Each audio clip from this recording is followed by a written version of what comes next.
अस्सलाम वालेकुम वरहमतुल्लाहि वबरकातुहू।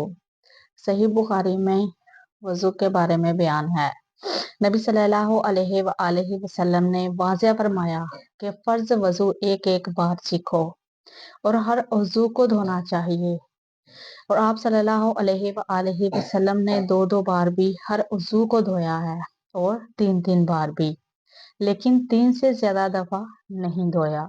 अहले इल्म ने वज़ू में इसराफ यानी बेजा पानी बहाने को नापसंद समझा है कि ये नबी अकरम सल्लल्लाहु अलैहि वसल्लम के अमल से बढ़ना है, क्योंकि नबी पाक सल्लल्लाहु अलैहि वसल्लम हर उजू को तीन तीन बार धोया करते थे।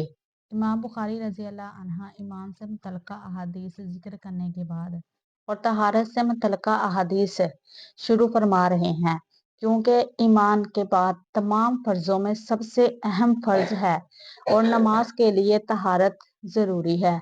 बगैर नमाज दुरुस्त नहीं है।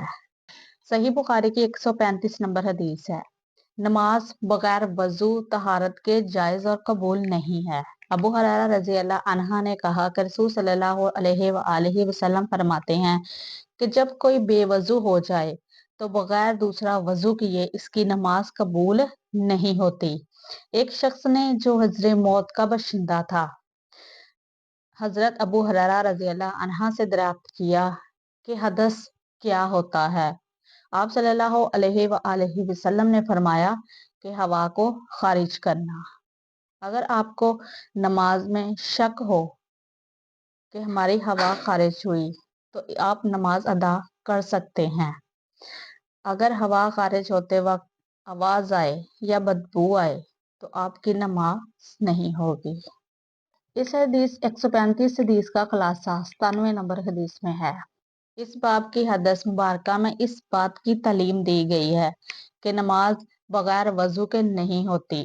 नमाज हकीकत में अल्लाह और उसके बंदे के दरमियान ताल्लुक के इजहार का नाम है, जिसके लिए जरूरी है कि वो यकसू हो और फरागत कल्ब की दौलत इसके पास हो।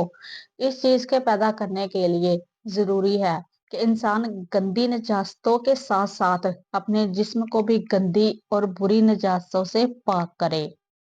नजासत दो तरह की होती है, एक ज़ाहरी जिसका ताल्लुक इंसान के जिस्म के साथ होता है और एक जिस्म के साथ है और वो नजर भी आती हो, और दूसरी नजासत वो है कि जो नजर तो नहीं आती, सिर्फ महसूस होती है। इसलिए इन दोनों तरह की निजासत से पाक होने का हुक्म दिया गया है। और इस हदीस में जिस चीज से वजू टूटने के बारे में बताया गया है वो एक ऐसी चीज है कि जो आंख से नजर तो नहीं आती मगर इंसान इसे महसूस करता है। इसलिए फरमाया गया कि जब ऐसी कैफियत पैदा हो जाए तो समझो वजू टूट गया है। ने सिरे से वजू करे और अल्लाह की बारगाह में हाजिर होकर अल्लाह ताला का फरीजा अदा करे। सही बुखारी की 98 नंबर हदीस में है कि वजू की फजीलत है। वजू के निशानात की वजह से नूरानी चेहरा और नूरानी हाथ पाँव वाले लोग जो हैं, नई मुजम्बर कहते हैं कि मैं अबू हुरैरा रजी अल्लाह अन्हा के साथ मस्जिद नबवी की छत पर चढ़ा। इन्होंने वहां वजू करके कहा कि मैंने हजूर सल्लल्लाहु अलैहि वसल्लम से सुना है कि मेरी उम्मत क़यामत के दिन गर्मुजलीन के लकब से पुकारी जाएगी। फरमाया, गर्मुजलीन क्या होता है? यानी वजू के निशानात इनके रोशन होंगे। फिर जो शख्स अपनी पढ़ाना चाहे, रोशनी को बढ़ाना चाहे, वो बढ़ाए।